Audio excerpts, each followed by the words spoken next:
Hello everyone, welcome to NEET guide official. Guys, अगर आप NEET 2024 की प्रिपरेशन कर रहे हैं तो ये वीडियो आपके लिए है। इसमें मैं आपको प्रॉपर बताने वाला हूँ कि आपको किस तरह से प्रिपेयर करना है, कैसे आपको अपने बेसिक्स को स्ट्रॉन्ग करना है जिससे कि आप बेहतर तरीके से प्रिपेयर कर पाएंगे, कहाँ से प्रिपेयर करना है, साथ ही आपको कौन कौन सी बुक्स को फॉलो करना चाहिए। सब कुछ इस वीडियो में डिटेल में बात करेंगे। सो मेक श्योर आप इस वीडियो को लास्ट तक देखिएगा। अगर आप नीट का एग्जाम 2024 के अंदर देने जा रहे हैं तो इसका मतलब ये है कि आप 10th क्लास के अंदर हैं। वैसे तो आपके पास 3 साल का टाइम अवेलेबल है, लेकिन मैं आपको सजेस्ट करना चाहूँगा कि आप अपने 11th एंड 12th का सिलेबस 10th क्लास से स्टार्ट मत करिएगा। आपको 10th क्लास में मेनली फोकस करना है अपने 10th के NCERT के कॉन्सेप्ट पर, और अगर आप 9th क्लास में हैं तो आपको 9th के कॉन्सेप्ट स्ट्रॉन्ग करने हैं। जो भी हम 11th एंड 12th में कॉन्सेप्ट पढ़ रहे होते हैं वो 9th एंड 10th के कॉन्सेप्ट ही डिटेल में होते हैं। सो अगर आपका प्री फाउंडेशन यानी कि 9th एंड 10th अच्छा होगा, स्ट्रॉन्ग होगा, सारे कॉन्सेप्ट आपके क्लियर होंगे तो 11th एंड 12th में आपको बिल्कुल भी प्रॉब्लम नहीं होगी। जो बच्चे 10th क्लास में या फिर 9th क्लास में अच्छे से पढ़ाई नहीं करते हैं तो जब वो 11th में एंटर करते हैं तो उन्हें फील होता है कि वो बहुत डिफ़िकल्ट क्लास में एंटर कर चुके हैं। वहीं दूसरी तरफ जो बच्चे 9th एंड 10th को स्ट्रॉन्ग कर लेते हैं तो उनका बेस बहुत स्ट्रॉन्ग हो जाता है। उसके बाद जब वो 11th में एंटर कर रहे होते हैं तो उन्हें ज़्यादा फील नहीं होता है और वो ईजीली सब कुछ मैनेज कर लेते हैं। सो मेरा आपको सजेशन ये है कि आपको अपने कॉन्सेप्ट पर मेनली फोकस करना है। और गाइस, 11th एंड 12th की जो फिजिक्स है उसके अंदर काफ़ी ज़्यादा मैथमेटिक्स यूज़ होती है, और 9th एंड 10th की मैथ अगर आपको अच्छे से आती है तो आपको बिल्कुल भी डिफ़िकल्ट नहीं लगेगी फिज़िक्स, क्योंकि बहुत सारे स्टूडेंट्स को फ़िज़िक्स ही डिफ़िकल्ट लगती है एंड फिज़िक्स ही हर्डल बनती है उनके सिलेक्शन में। सो अगर आप 9th एंड 10th में अच्छे से मैथमेटिक्स पढ़ेंगे सो ये आपकी 11th एंड 12th की फ़िज़िक्स को बहुत आसान कर देगा। वैसे तो आप चाहें 9th एंड 10th से ही आप 11th और 12th का सिलेबस पढ़ना स्टार्ट कर सकते हैं। अगर आप किसी भी कोचिंग में ज्वाइन करते हैं प्री फाउंडेशन कोर्स के लिए तो उस कोचिंग में आपको अच्छे से प्रिपरेशन कराई जाती है। लेकिन गाइस, प्री फाउंडेशन कोर्स हर कोई अफोर्ड नहीं कर सकता, तो अगर आप अफोर्ड कर सकते हैं दैन वेल एंड गुड, आप जा सकते हैं इसके लिए। लेकिन अगर आप अफोर्ड नहीं कर सकते तो आप जहाँ से भी पढ़ रहे हैं, चाहे आप ऑफलाइन पढ़ रहे हैं चाहे ऑनलाइन पढ़ रहे हैं, आप 9th एंड 10th के कॉन्सेप्ट को अच्छे से स्ट्रॉन्ग कर लीजिए और मैथमेटिक्स पर कमांड कर लीजिए। अच्छा, जो बच्चे 11th में एंटर कर रहे होते हैं तो उन्हें एक डाउट होता है कि हमें मैथमेटिक्स और बायोलॉजी दोनों एक साथ लेनी चाहिए या नहीं लेनी चाहिए। तो मेरा आपको सिंपल सा आंसर है कि अगर आपका गोल क्लियर है कि आपको डॉक्टर ही बनना है तो मैथमेटिक्स क्यों लेंगे आप। और अगर आप मैथ एंड बायोलॉजी एक साथ ले रहे हैं इसका मतलब ये है कि आपका गोल क्लियर नहीं है। सो मेरा रिकमेंडेशन आपको ये है कि आप पहले क्लियर कीजिए कि आपको क्या बनना है, क्या आपका प्राइमरी गोल है, क्या आप बनना चाहते हैं एक्चुअल में, क्या आपका पैशन है। उसके अकॉर्डिंग आप सब्जेक्ट चुनिए, और मेरा रिकमेंडेशन रहेगा कि आप सिर्फ एक सब्जेक्ट को ही चुनिएगा। और अगर आपको लगता है कि आप बायोलॉजी एंड मैथमेटिक्स दोनों मैनेज कर सकते हैं अच्छे से तो ये टोटली आपकी चॉइस है, आप ले सकते हैं, लेकिन मैं आपको सजेस्ट नहीं करूँगा। और 11th एंड 12th में कौन सा सब्जेक्ट लेना चाहिए ये आपको 9th एंड 10th में पता चल जाता है। अगर आप मैथ में स्ट्रॉन्ग हैं, आपको लगता है कि मैथ के प्रॉब्लम सॉल्व करना आपको अच्छा लगता है, क्रिटिकल प्रॉब्लम सॉल्व करना आपको पसंद है, तो आप मैथमेटिक्स के थ्रू जा सकते हैं।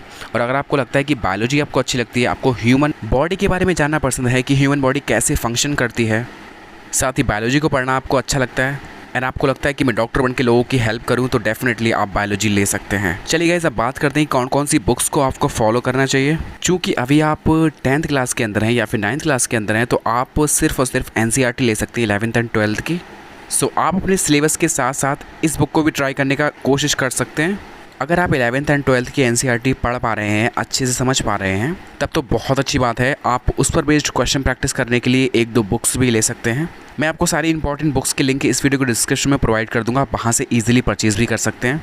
और अगर आप 11th एंड 12th की NCERT पढ़कर समझ नहीं पा रहे हैं तो आप YouTube पर भी देख सकते हैं, बहुत सारे टीचर्स पढ़ा रहे हैं, उनके लेक्चर्स अटेंड कर सकते हैं। लेकिन एक बात आपको ध्यान रखनी है कि अभी आप 10th क्लास में हैं, आपको ज़्यादा फोकस 11th पर या फिर 12th पर नहीं करना है। आपको जितना खुद से समझ आ रहा है अब बस उतना पढ़िए, ठीक है।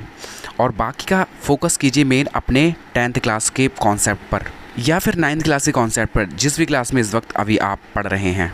बिकॉज़ अगर आप 9th एंड 10th में 11th एंड 12th का सिलेबस पढ़ना स्टार्ट कर देंगे एंड उस पर ज़्यादा से ज़्यादा टाइम डिवोट करना स्टार्ट कर देंगे तो हो सकता है कि आप अपने बेसिक्स को स्ट्रॉन्ग ना कर पाएँ। सो आप 80-20% कर सकते हैं। 80% आप अपने बेसिक को स्ट्रॉन्ग करने में लगाइएगा एंड 20% आप आगे का सिलेबस पढ़ सकते हैं। एंड ट्रस्ट मी गाइस, अगर आपने ये 20% पूरी साल मेंटेन कर लिया तो जब आप 11th में एंटर करेंगे तो आपको बिल्कुल भी डिफ़िकल्टी नहीं होगी, आप ईजिली सब कुछ मैनेज कर लेंगे एंड 12th भी आपके लिए बहुत ईजी हो जाएगा और अल्टीमेटली आपके नीट में सिलेक्शन के चांसेस बहुत बढ़ जाएंगे।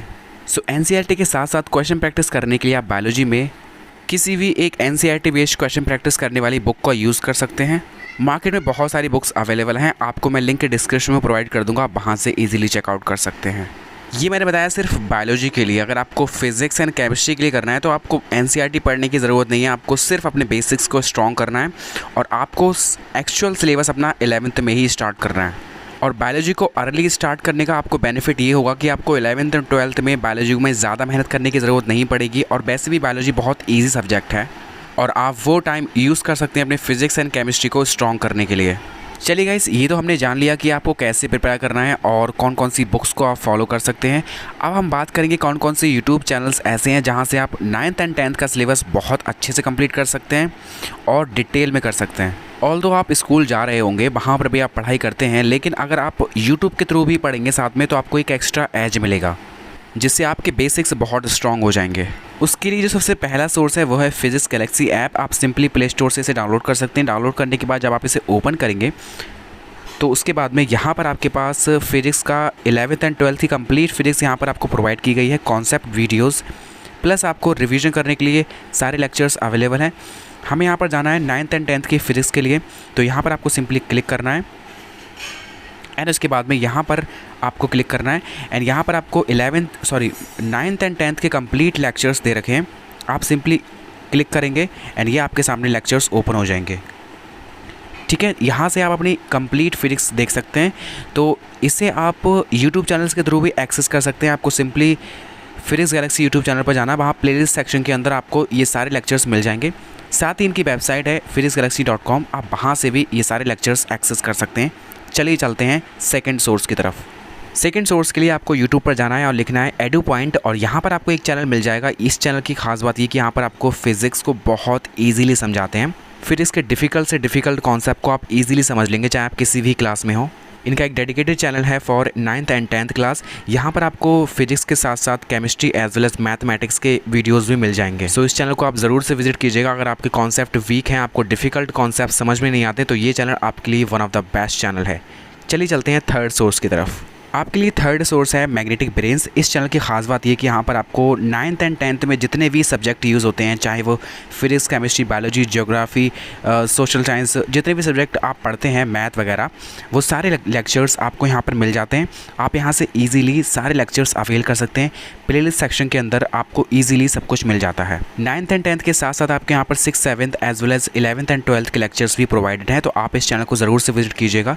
इन सभी चैनल्स के लिंक मैं वीडियो के डिस्क्रिप्शन में प्रोवाइड कर दूँगा, वहाँ से ईजिली चेकआउट कर सकते हैं। सो आई होप गाइस कि इस वीडियो से आपको काफ़ी कुछ सीखने के लिए मिला होगा, आपको काफ़ी कुछ जानने के लिए मिला होगा कि आपको किस तरह से पढ़ना है अगर आप 9th एंड 10th में हैं। And trust me guys, NEET का एग्जाम डिफिकल्ट बिल्कुल भी नहीं है। आपको सिर्फ और सिर्फ अपने बेसिक्स को स्ट्रॉन्ग करना है और एनसीईआरटी बेस्ड कॉन्सेप्ट को क्लियर करना है। और अगर मैं नीट के पेपर की डिफ़िकल्टी की बात करूं तो पेपर बिल्कुल ईजी आ रहा है, कट ऑफ बहुत हाई जा रही है। तो मेक श्योर आप किसी भी कॉन्सेप्ट को अनटच ना छोड़ें और सारे कॉन्सेप्ट को पढ़ें, लेकिन एनसीईआरटी को मद्देनज़र रखते हुए। लास्ट में मेरी आपसे सिर्फ एक ही रिक्वेस्ट है कि अगर आप इस चैनल पर नए हैं तो सब्सक्राइब ज़रूर कर लीजिएगा, क्योंकि मैं आपके लिए बहुत सारे वीडियोस लेकर के आने वाला हूं जो कि बहुत ज़्यादा आपको हेल्प करने वाले हैं। साथ ही गाइस, इस वीडियो को शेयर ज़रूर कीजिएगा अपने दोस्तों में जो कि नीट की प्रिपरेशन कर रहे हैं। और जो भी बुक्स आप परचेज़ करना चाहते हैं, मैंने लिंक आपको डिस्क्रिप्शन में प्रोवाइड कर दिया, वहाँ से ईजिली परचेज़ कर सकते हैं। और अगर आपको वीडियो पसंद आया है तो प्लीज़ लाइक ज़रूर कीजिएगा, इससे मुझे हौसला मिलता है आप सभी लोगों के लिए और भी अच्छे अच्छे वीडियोज़ लाने का। और अगर आपने वीडियो यहाँ तक देखा है तो कॉमेंट सेक्शन में लिख दीजिएगा I will definitely crack NEET 2024, जिससे मुझे पता चल जाएगा कि आपने वीडियो लास्ट तक देखा है। साथ ही आपके जो भी डाउट्स हैं, आप जिस टॉपिक पर वीडियो चाहते हैं, कॉमेंट सेक्शन में ज़रूर लिखिएगा, मैं आपके सारे कॉमेंट्स पढ़ता हूँ। So thank you so much for watching, best of luck.